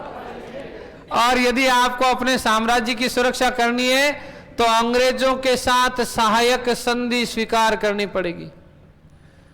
कौन सी संधि करनी पड़ेगी बताओ? कौन सी संधि बेटा जी? सहायक संधि स्वीकार करनी पड़ेगी। कौन सी संधि बताओ? अब सुनना, बहुत खतरनाक बातें हैं, बहुत खतरनाक बातें। थ्योरी में उलझोगे समझ में नहीं आएगा। और पीला, अच्छा क्या पीला जैकेट पहन के है क्या? हाँ पीला टी शर्ट है नहीं, ऊपर बाबू जो दो गले में जेवड़ा लटका रहे, टूपू दे दूंगा मैं। अरे देख, तेरे को क्या लग रहा है? पीछे देख के दिखेगा? पीछे बैठ के दिखेगा नहीं। मेरे को सबसे ज्यादा पीछे ही दिखता है। तो इधर देखो, सहायक संधि स्वीकार करने वाली रियासत को, सुनिएगा, सहायक संधि स्वीकार करने वाली रियासत को एक अंग्रेजी सेना रखनी होगी। क्या रखनी होगी बताओ? कौन सी सेना रखनी होगी? अंग्रेजी सेना बोले तो मतलब ब्रिटिश सेना रखनी होगी। सेना में खाली पुरुष होंगे तो राजी मतु मोहन मैं की अंग्रेजी सेना रखनी पड़ी है, खाली पुरुष है ना। और बे ब्रिटिश वाला है, रूस वाला को हनी। तो कौन सी सेना रखनी पड़ेगी बताओ? अंग्रेजी सेना। कौन सी सेना बताओ? इस अंग्रेजी सेना का वेतन, इस अंग्रेजी सेना का वेतन कौन देगी? रियासत। कौन देगी बताओ? और क्या अगर वेतन रियासत नहीं दे पाती है, अगर वेतन रियासत नहीं दे पाती है तो उस रियासत का कुछ हिस्सा ब्रिटिश साम्राज्य में मिला लिया जाएगा। अगर रियासत ब्रिटिश सेना का वेतन नहीं चुका पाती है। धन्यवाद। मजबूत कराए आपके, वेल्डिंग मजबूत है ना। तो ध्यान रखना, यदि रियासत ब्रिटिश सेना का वेतन नहीं चुका पाती है तो उस रियासत का कुछ हिस्सा ब्रिटिश साम्राज्य में मिला लिया जाएगा। और इसी आधार पर सुनिएगा, बहुत महत्वपूर्ण बात बता रहा हूं, 1853 में डलहौजी ने, किसने बेटा? डलहौजी ने। किसने बेटा जी? डलहौजी ने। किसने बताओ? डलहौजी ने हैदराबाद के निजाम पर, किस पर बताओ? हैदराबाद के निजाम पर सेना का, किसका बताओ? सेना का वेतन बकाया होने का आरोप लगा करके उससे बरार का क्षेत्र छीन लिया। कौन सा क्षेत्र लिया बताओ? और बरार के क्षेत्र में, इसका मतलब बरार का क्षेत्र किसका भाग हो गया? ब्रिटिश साम्राज्य का। किसका बताओ? आई बात समझ? वापिस सुन लेना बेटा। सहायक संधि स्वीकार करने वाली रियासत को अपनी रियासत में एक ब्रिटिश सेना रखनी होगी, उसको वेतन रियासत देगी। यदि रियासत वेतन नहीं चुका पाती है तो उस रियासत का कुछ भाग, कुछ हिस्सा ब्रिटिश साम्राज्य में मिला लिया जाएगा। और इसी आधार पर मैंने कहा कि 1853 में, कब? 1853 में डलहौजी ने हैदराबाद के निजाम पर सेना के वेतन बकाया होने का आरोप लगा करके उससे कौन सा क्षेत्र छीना बेटा? बरार। कौन सा क्षेत्र छीना? पहली शर्त समझ में आई? चलिए अगला क्या? सहायक संधि स्वीकार करने वाली रियासत को, सहायक संधि स्वीकार करने वाली रियासत को अपने यहां पर एक अंग्रेजी रेजिडेंट रखना होगा। क्या रखना होगा? अंग्रेजी रेजिडेंट रखना होगा। लेकिन वो रेजिडेंट आपकी आंतरिक नीतियों में हस्तक्षेप नहीं करेगा। लेकिन वो रेजिडेंट, सलाहकार, आपकी मतलब रियासत की आंतरिक नीतियों में हस्तक्षेप नहीं करेगा। लेकिन वास्तव में ऐसा होता कि रेजिडेंट इसीलिए नियुक्त किया गया ताकि फूट डलवाई जा सके दो रियासतों के मध्य। कैसे? देखो, मान लो मैंने मोहन को रेजिडेंट नियुक्त कर दिया। अब मोहन गया भाई के पास में और जाकर के कहा, भाई तू मारो जीव है रे, तू मेरा है, तू मेरे तो कलेजे की कोर है। और भाई देख, मैं तुझे अपना मान करके बात बता रहा हूं, वो जो है ना तेरा पड़ोसी राजा, वो तेरे ऊपर आक्रमण करने की क्या बना रहा है? योजना। 24 घंटे तेरी क्या करता रहता है? वो बुराई। कले के बीज बो दिए। यही बात उसके पास में जाएगा और जाकर के क्या, भाई तू मेरा है, मैं तो तुझे अपना मानता हूं, इसलिए बात बता रहा हूं, वो तेरे ऊपर आक्रमण करने की क्या बना रहा है? योजना। समझे बात को? सैनिकों की संख्या बढ़ेगी, वेतन भार बढ़ेगा, वेतन भार बढ़ेगा तो भाई साहब उस रियासत को हड़प लिया जाएगा। समझे बात को? तो यहीं से एक तरीके से फूट डालो और राज करो की नीति का क्या हुआ? अनुसरण। जहां भारत में ब्रिटिश साम्राज्यवाद की क्या की जा रही है? स्थापना। क्या की जा रही है? भारतीयों को आपस में लड़ाइए, भारतीयों को आपस में लड़ाइए और मजे लीजिए। आज भी क्या हो रहा है? यही हो रहा है। आज भी क्या हो रहा है? और लड़ने के लिए हम तैयार हैं, लड़ने के लिए हम तैयार हैं। मगर नेताजी के बारे में कोई की बोल और देखोगे, है ना, घाटी काट दूं, बाढ़ दूं, है ना, वो कर दूं, वो कर दूं, और नेताजी शाम को खो दिए, है ना। चलिए खैर, तो ध्यान रखना, अंग्रेजी रेजिडेंट रखना होगा। क्या रखना होगा? लेकिन वो आंतरिक नीतियों में हस्तक्षेप। और एक अंतिम शर्त थी कि सहायक संधि स्वीकार करने वाली रियासत को किसी तीसरी शक्ति के साथ, कौन सी बताओ? तीसरी शक्ति के साथ सहायक संधि स्वीकार करने की अनुमति नहीं होगी। ठीक है? तीसरी शक्ति कौन है? फ्रांसीसी है, पुर्तगाली है। कौन है बताओ? फ्रांसीसी और पुर्तगाली है और जर्मनी वाले लोग भी यहां पर आ रहे हैं, तो किसी और के साथ आप सहायक संधि नहीं कर सकते। इसी नीति को कहा गया बेटा रिंग फेज की नीति। और भारतीय रियासतों ने अंग्रेजों के साथ क्या की बेटा? सहायक संधियां। सब लोग बोलिएगा कि HMT की घड़ी पहनकर, सब नहीं बोले, बोलो HMT की घड़ी पहनकर आप बस सहायक संधि करो। HMT की घड़ी पहनकर आप बस क्या करो? हो गया याद? HMTAPBS, यही तो हुआ। HMT की घड़ी पहनकर आप बस सहायक संधि, सहायक संधि।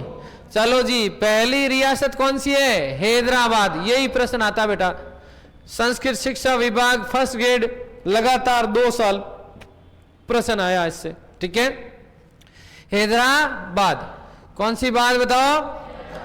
ध्यान रखना, अंग्रेजों के साथ सहायक संधि स्वीकार करने वाली पहली रियासत कौन सी है बताओ? कौन सी बात? मुझे बताओ H में कितने डंडे हैं? शाबाश, हाँ डंडे 2 ही है, एक लेटा हुआ है, 2 खड़े हैं। 2 क्या है बेटा? 2 डंडे तो बहुत है। यस और नो? डंडे 2 है ना? तो ध्यान रखना, एकमात्र रियासत कौन सी थी जिसने 2 बार सहायक संधि स्वीकार की? कौन सी थी बताओ? हैदराबाद ने 2 बार सहायक संधि स्वीकार की। पहली बार की 1798 में और दूसरी बार की 1800 ईस्वी में। वापस सुन लीजिएगा बेटा, एकमात्र रियासत, क्या चीज है? एकमात्र रियासत कौन सी थी? हैदराबाद। कौन सी बताओ? जिसने कितनी बार सहायक संधि स्वीकार की? 2 बार। कब कब? 1798 और 1800 में। क्लियर बात? अगला M से याद रखना, मैसूर। क्या याद रखेंगे बताओ? ध्यान रखना, दूसरी रियासत कौन सा है बेटा? मैसूर। कौन सी रियासत है बताओ? कौन सी रियासत है बताओ? तो 1798 के बाद में क्या आएगा बताओ? 1799। 1700। मैसूर ने सहायक संधि स्वीकार कब की बताओ? 1700। अगला देखो शब्द क्या है बेटा जी? टी से ध्यान रखना, तंजोर। क्या याद रखोगे बताओ? क्या याद रखेंगे? और बताओ 1798, 1799 क्या आएगा? 1800 तो आ गया, इसका मतलब क्या आएगा? 1801। क्या आएगा बताओ? 1801। तंजोर ने सहायक संधि कब स्वीकार की? कब की बताओ? अगला क्या है बेटा? ए से ध्यान रखना, अवध। क्या याद रखेंगे बताओ? कौन सा ध्यान रखेंगे बेटा? ए से अवध। क्या याद रखेंगे बताओ? अवध। अवध ने सहायक संधि स्वीकार कब की? अगला आ जाएगा क्या? 1802। 1800। अवध ने अंग्रेजों के साथ सहायक संधि कब स्वीकार की बेटा? 1802 में। कब की बताओ? 1800। चलिए अगला क्या है? पी से ध्यान रखना, पेशवा। क्या याद रखेंगे बताओ? पी से याद रखेंगे क्या चीज बताओ? पेशवा। और पेशवा ने सहायक संधि स्वीकार की कब बताओ? 1803। कब की बताओ? 1800। अगला क्या बताओ? बी से ध्यान रखना, भोंसले। क्या याद रखोगे बताओ? क्या याद रखोगे बेटा? भोंसले। क्या बताओ? भोंसले। और भोंसलों ने भी सहायक संधि स्वीकार करी पेशवाओं के साथ, मतलब 1803 में। कब बताओ? 1800। चलिए आगे बढ़ते हैं। एस से ध्यान रखिएगा, सिंधिया। क्या याद रखेंगे बताओ? एस से क्या याद रखेंगे? सिंधिया। और सिंधियाओं ने सहायक संधि स्वीकार की 1804। 1800। तो ध्यान रखना बेटा जी, हैदराबाद पहली रियासत है। निजाम अली शासक का नाम क्या था? मैसूर। क्या चीज बेटा? मैसूर ने सहायक संधि स्वीकार करी कभी? कौन थे बताओ? कृष्ण राय। कौन बताओ? तंजोर सरफोजी द्वितीय। कौन बताओ? अवध में शहादत अली, कौन बताओ?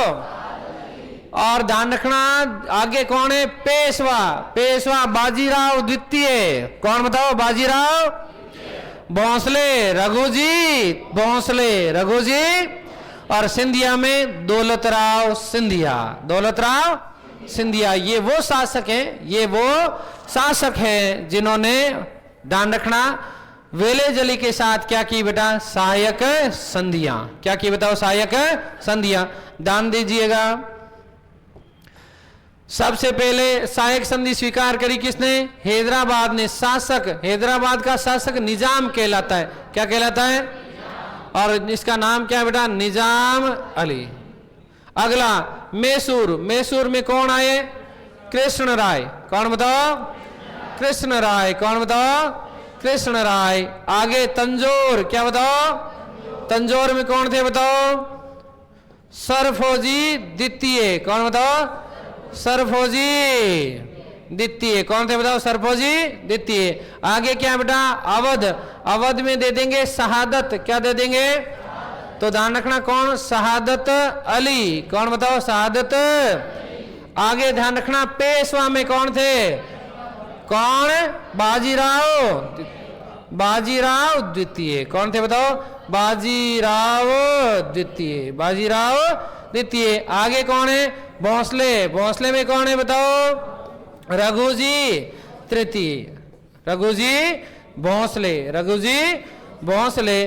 और ध्यान रखना जी, सबसे लास्ट में बात करें तो सिंधिया, दौलतराव सिंधिया, दौलतराव सिंधिया। ये वो लोग थे, ये वो लोग थे जिन्होंने, ध्यान रखना, क्या की बेटा? सहायक संधियां। क्या करी बताओ? सहायक संधियां स्वीकार की। आगे बात समझ के लिए तो ध्यान रखना, सहायक संधि, इसमें केवल एक प्रश्न बनता है। बहुत डिफिकल्ट लेवल का यदि प्रश्न बनेगा तो सीक्वेंस में क्रमबद्ध करवा लेगा। क्रमबद्ध आप कर लोगे ना? कैसे करोगे? सहायक संधि जैसे ही आए अपनी घड़ी को देख लो। किसको देख लो? और घड़ी अपनी कौन सी है? चाहे कोई सी कंपनी को, तुम्हें ये याद रखना ये घड़ी किसकी है? HMT की। HMT की घड़ी पहनकर आप बस सहायक संधि करो। तो HMT APBS, क्या बताओ? सन वाला प्रश्न भी तुमसे नहीं पूछा जाता है, सीक्वेंस में खाली नाम दे देंगे। क्या दे देंगे? या फिर ये प्रश्न आता है, तीन ही प्रकार के प्रश्न आएंगे। ध्यान रखना, या तो बहुत डिफिकल्ट बनाएगा तो सीक्वेंस क्रमबद्ध करवा लेगा। क्या कर लेगा बताओ? क्रमबद्ध करवा लेगा। और नहीं तो ध्यान रखना, प्रश्न एक ही आता हैदराबाद वाला, कौन सा? कि वेलेजली के साथ सहायक संधि स्वीकार करने वाली प्रथम रियासत कौन सी थी? हैदराबाद। एकमात्र रियासत जिसने 2 बार सहायक संधि स्वीकार की, हैदराबाद। तेरे मन में कुछ आ रहा है? कुछ तो पूछ ले यार। तू बाद में पूछेगा इसने 2 बार क्यों करी, नहीं है तेरे मन में? एक लेकर पूछ लेना। अकेले में पूछेगा? ठीक है भाई, अकेले में पूछ। चलो मैं बता देता हूं 2 बार क्यों करी। क्योंकि पहली बार में मजा नहीं आया था, ठीक है, तो इसलिए 2 बार सहायक संधि। और किस रियासत पर? किस रियासत पर सेना का बकाया का आरोप लगाकर, सेना का बकाया का आरोप लगाकर के बरार का क्षेत्र छीन लिया गया? कौन सा बेटा? हैदराबाद। कब छीना? 1853 में। किसने छीना? डलहौजी ने। क्लियर हो गया बात? ये हमने 2 चरण पढ़ लिए। अगले चरण में पढ़ाऊंगा अधीनस्थ घेरे की, या सॉरी अधीनस्थ पार्थक्य की या आश्रितता की नीति, जहां बात करेंगे हम लोग डलहौजी की। किसकी बात करेंगे? डलहौजी की। ठीक है, हाँ बेटा, क्या बोल बोल, समझ नहीं आया क्या? समझ नहीं आया?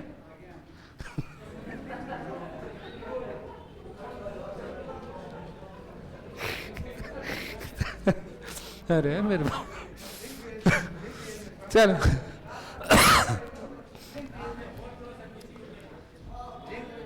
है नींद को नहीं? लो लिखो, लिखवा रहा हूं बेटा। अरे एक मिनट, ये पूरा लिख लिया था पिछला वाला? ये लिख लिया था बेटा सबने ना? किस किस ने नहीं लिखा था? लिख लिया सबने? चलिए यहां से लिखना शुरू करना है ना। हेडिंग लगाइए बेटा, राजनीतिक व प्रशासनिक कारण। राजनीतिक व प्रशासनिक कारण। बेचारो जीजो जी, हे राम। वाह भाई प्रशांत। प्रशांत ने कहा बड़ी गजब की बात लिखी है। सर जी मुझे इतिहास में 2 लोगों ने प्रेरित किया है, एक मेरी 12th क्लास वाली मैडम ने और दूसरे आप जिसमें मुझे मैडम दिखती है। हे भाई चलिए प्रशांत धन्यवाद बेटा आपको। चलिए पंकज धन्यवाद बेटा, थैंक यू बेटा। अर्जुन आपको भी धन्यवाद, निशा आपको भी धन्यवाद, सबको धन्यवाद भाई। चलिए लिखिए बेटा, राजनीतिक व प्रशासनिक कारण लिखिए।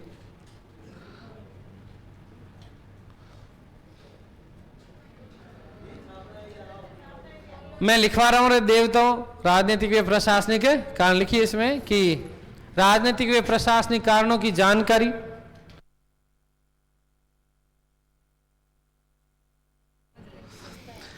राजनीतिक व प्रशासनिक कारणों की जानकारी ली वार्नर के ग्रंथ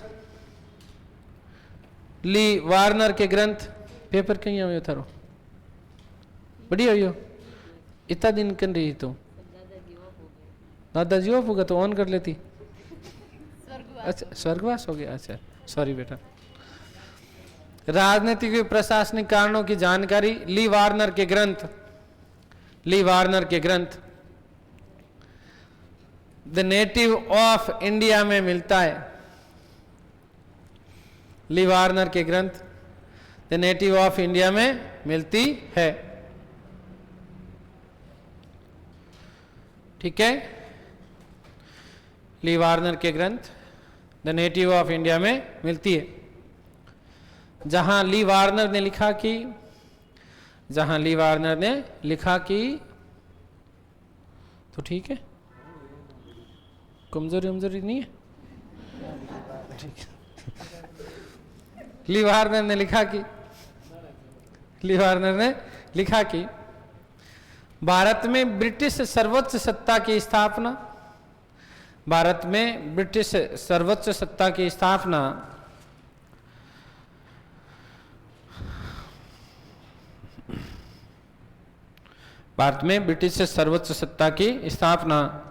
निम्न 3 चरणों में हुई। भारत में ब्रिटिश सर्वोच्च सत्ता की स्थापना निम्न 3 चरणों में हुई। भारत में ब्रिटिश सर्वोच्च सत्ता की स्थापना निम्न 3 चरणों में हुई। ठीक है, आगे लिखो तुम ये तीनों चरण लिखो। थार तानसेन खराब हो जी।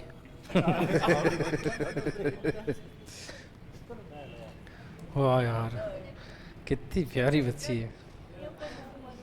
कहीं डबल बैटरी कहीं चीज है, तुझे भी दूं ले खा।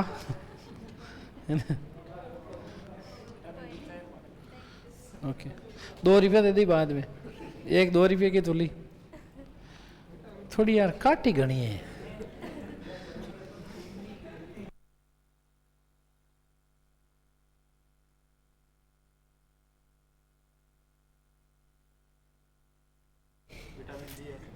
विटामिन डी है।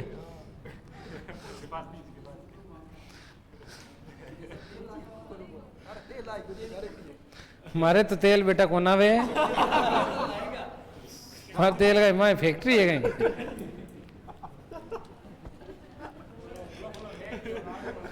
क्या तंग तेल आए। जी प्रणाम करूं। पावना ठीक है, कहीं करे आज सियालो घणो माए राख्या करवानो।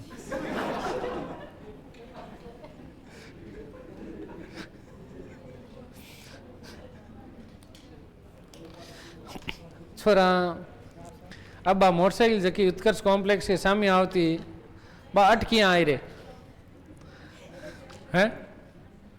रास्ता थोड़ो टेढ़ो मेढ़ो है पर आ तो जाए। लोकेशन तो भेजी जाइए कहीं। धन्यवाद। ले आंखें कहन काटे। हाँ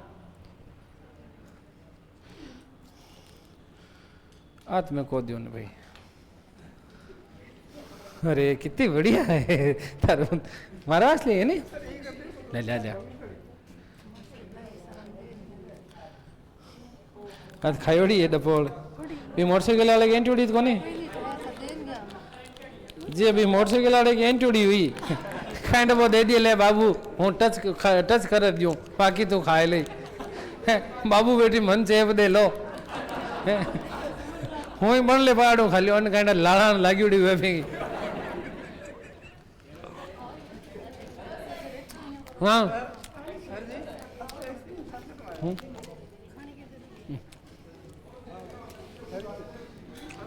की कौन मन जान खाली हो लो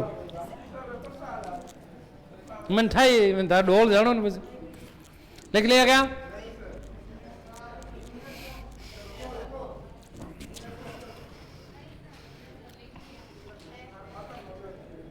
नहीं क्या नहीं मस्त है बेटा लिख लिया थोड़ा हाथ चलाओ और थोड़ा तेज तेज मन लगा कि था ठंड में हाथ काम नहीं कर रहा है छोरिया ने देखो दमा दम निकल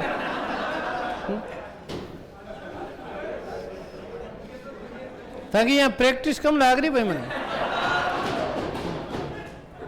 लिख लिया तू कहने ऐसे ही हर समझ में आई बात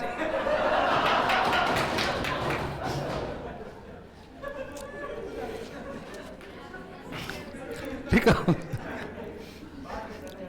रिंग फेस नहीं थी हेडिंग लगाओ रिंग फेस नहीं थी ए तो नागौर हाल तो भाई वो है ना क्या नाम वो क्या नाम रहे बाली क्या ना हाल तो आधार कार्ड कौन बनी हाली को है ना नागौर भी हूँ कोई मतलब हाल आधार कार्ड कौन बनो नाबालिग है अभी आधार कार्ड बनाने की कोशिश जारी है इसकी है ना एक दो आइडेंटिटी कार्ड बनाने की कोशिश तो करिया पर एक तो कार्ड कहीं लंबो घणो हो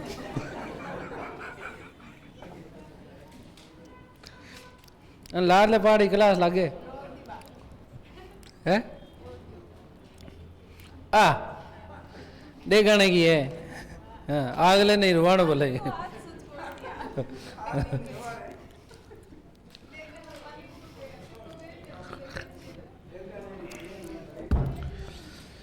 बा मनीषा कटे अच्छा जरा ही काको 2 दिनों क्लास कौन ले रिया तो लिखो बेटा रिंग फेज नीति हेडिंग लगाइए रिंग फेज नीति मैं लिखवाना चालू करता हूं फटाफट से लिखिएगा टाइम खोटी मत करिएगा और इसमें लिखें भारत में ब्रिटिश भारत में रिंग फेज नीति का प्रथम अनुसरण ब्रिटिश भारत में रिंग फेज नीति का प्रथम अनुसरण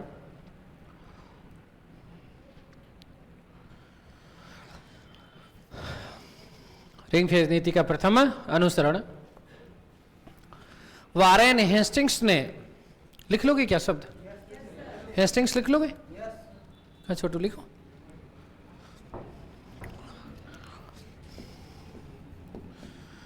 वारेन हेस्टिंग्स ने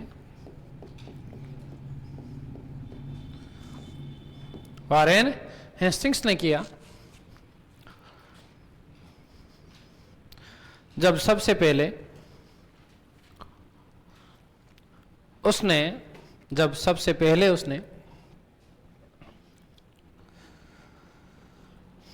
झांसी के पेशवा के साथ संधि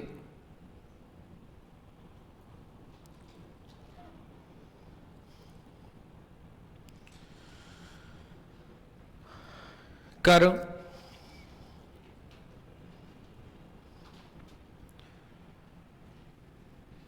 पेशवा को पेंशन देना प्रारंभ किया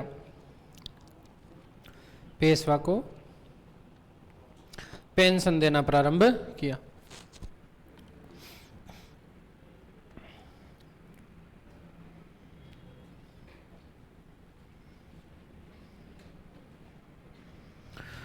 ठीक है, आगे लिखिएगा। रिंग फेज नीति का वास्तविक जनक, रिंग फेज नीति का वास्तविक जनक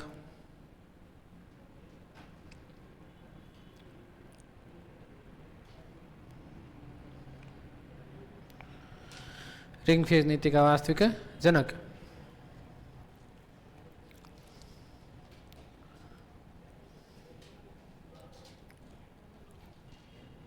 लॉर्ड वेलेजली माना जाता है, लॉर्ड वेलेजली माना जाता है।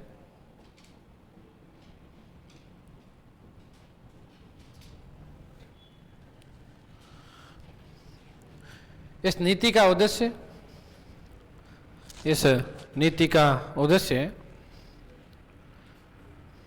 फास्ट तो नहीं बोल रहा हूं, बराबर लिख रहे हो बेटा। इस नीति का उद्देश्य, थोड़ा फास्ट है। इस नीति का उद्देश्य भारत में बफर स्टेट का निर्माण करना। इस नीति का उद्देश्य भारत में बफर स्टेट का निर्माण करना था। इस नीति का उद्देश्य भारत में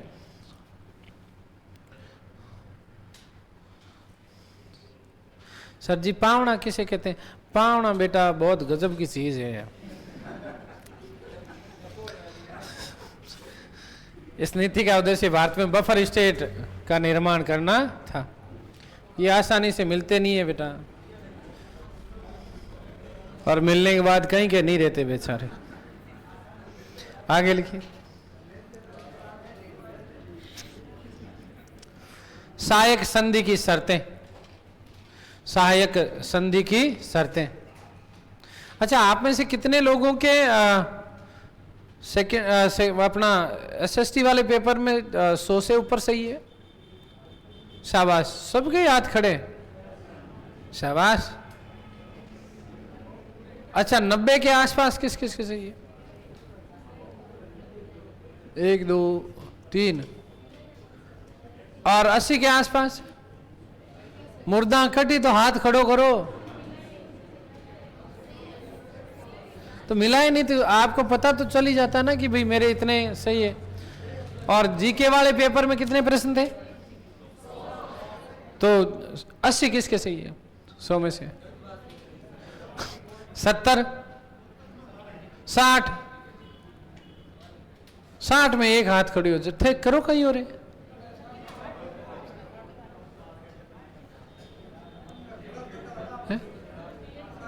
दिए नहीं था, क्यों है? हाँ, नहीं बेटा, इसका मतलब देखो गड़बड़ है। एक ईमानदारी से बताइए, एंशिएंट और मिडाइवल में तो अपना पढ़ाई में से कोई सिंगल प्रश्न बाहर नहीं था, चाहे वो इतिहास का हो, या चाहे वो जैन दर्शन का हो, चाहे बौद्ध दर्शन का हो, चाहे वैदिक दर्शन का हो, चाहे इतिहास का खुद का हो। सिंगल प्रश्न बाहर नहीं था, एज इट इज छपे हुए प्रश्न थे कि नहीं थे? तो शायद मेरे हिसाब से 25 या 30% तो हिस्ट्री के थे। इतने तो थे ना दर्शन सहित मिला करके। आधुनिक के प्रश्न खाली 2 आए थे यार, 2 ही प्रश्न तो थे आधुनिक के। एक तो राष्ट्रीय विद्रोह वाला था, एक 1942 का भारत छोड़ो आंदोलन वाला था, अधिवेशन पूछा था कांग्रेस का, है ना। एक वो बारिंदर कुमार घोष अनुशीलन समिति वाला था, है? हाँ, 3-4 प्रश्न थे गांधी जी के उपाधि वाला, है ना। तो भी चलो 5 भी निकाल दो। तो यार देखो, ईमानदारी से यदि जिसने मेरी क्लास को अटेंड किया वो प्रश्न गलत तो नहीं कर सकता, यदि घर जाके वापस रिवीजन करते हो। बाकी के सब्जेक्ट में भी मेरे हिसाब से तुम्हारी यही स्थिति रहेगी, तो फिर तुम्हारे प्रश्न सही क्यों नहीं हुए बेटा? इसका मतलब यह है कि आपको पेपर हैंडल करना नहीं आता। चलो बाद में बात करेंगे। अब सहायक संधि की शर्तें लिखिए। नंबर 1,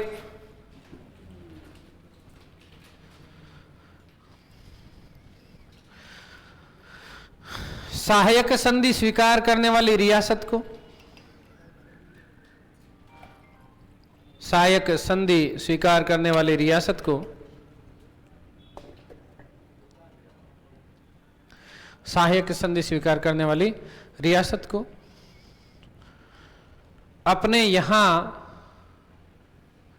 यार मैंने गलत किया ना, अपने यहां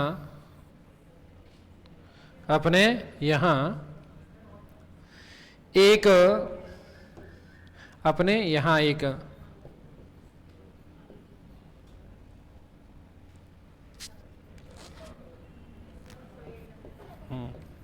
तो बोली क्यों कौन मिटाई, उससे क्या मतलब, कई बार हो जाता दिमाग, उसे एक ब्रिटिश सेना रखनी होगी। अब सही है, ब्रिटिश सेना रखनी होगी, नहीं सही है, तो लिख लिया क्या पहले? सहायक संधि स्वीकार करने वाली रियासत को अपने यहां एक ब्रिटिश सेना रखनी होगी, ब्रिटिश सेना रखनी होगी। नंबर 2,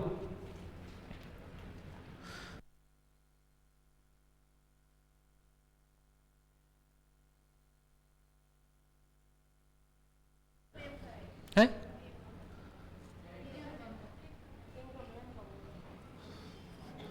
तो वो भी नंबर 2 यही है ना। चलिए नंबर 2 पे लिखिएगा कि सेना का वेतन रियासत पर भारित होगा, सेना का वेतन रियासत पर भारित होगा। मेरा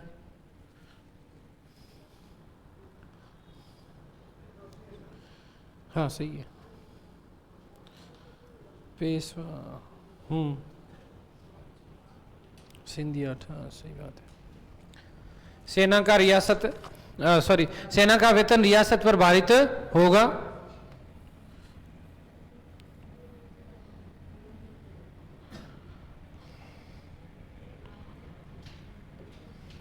वेतन नहीं चुका पाने पर, वेतन नहीं चुका पाने पर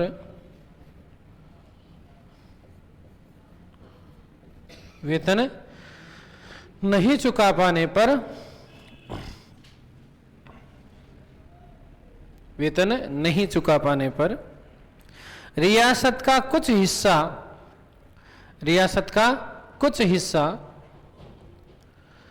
ब्रिटिश साम्राज्य में मिला लिया जाएगा।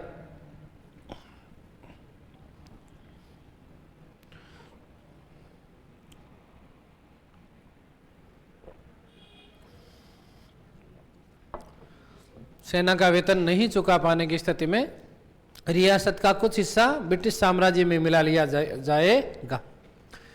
इंपॉर्टेंट करना, नोट लगाना यहीं पर।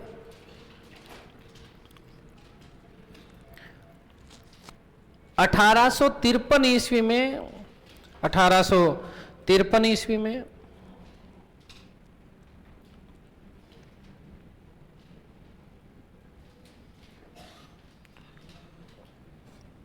लॉर्ड डलहौजी ने 1853 ईस्वी में लॉर्ड डलहौजी ने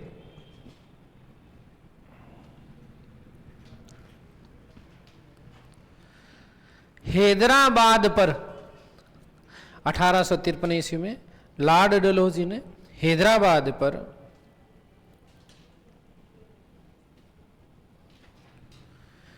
सेना के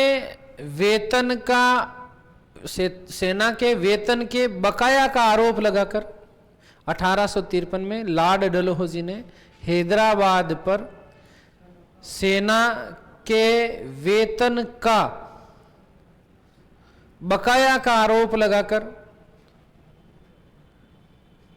बरार का क्षेत्र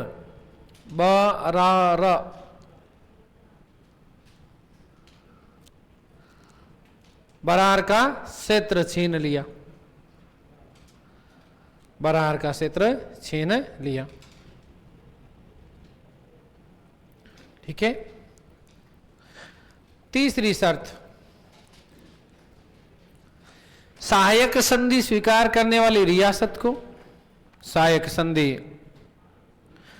स्वीकार करने वाले रियासत को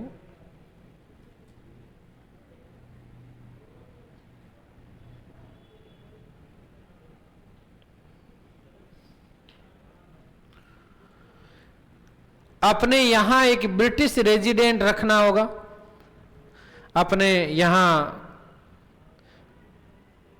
एक ब्रिटिश रेजिडेंट रखना होगा,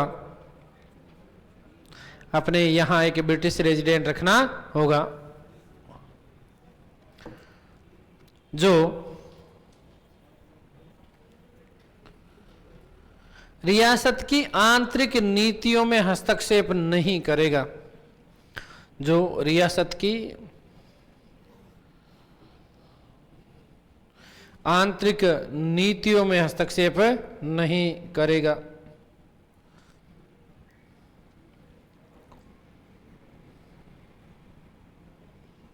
रियासत की आंतरिक नीतियों में हस्तक्षेप नहीं करेगा। कितने पॉइंट हो गए थे? 3। चौथा पॉइंट, सहायक संधि स्वीकार करने वाली रियासत को,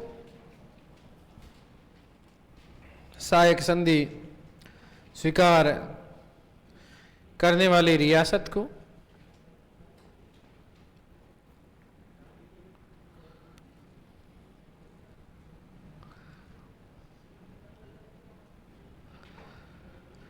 किसी अन्य तीसरी शक्ति के साथ, किसी तीसरी अन्य शक्ति के साथ संधि करने का अधिकार नहीं होगा, किसी तीसरी अन्य शक्ति के साथ संधि करने का अधिकार नहीं होगा।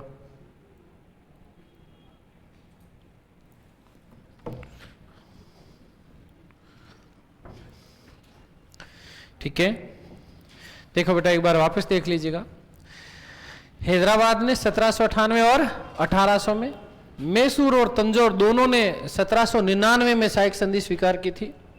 अवध ने 1801 में, पेशवाओं ने 1802 में, भोंसले ने 1803 में और सिंधिया ने 1803 में। ठीक है, हैदराबाद का शासक निजाम अली, मैसूर का कृष्ण राय, तंजौर का सरफोजी द्वितीय, अवध का सादत अली, पेशवा में थे बाजीराव द्वितीय, भोंसले में रघुजी भोंसले और सिंधियाओं में थे दौलतराव सिंधिया। इस टेबल को एज ए टिज बनाओ, छापो और फिर ब्रेक के लिए चले जाना। ठीक है।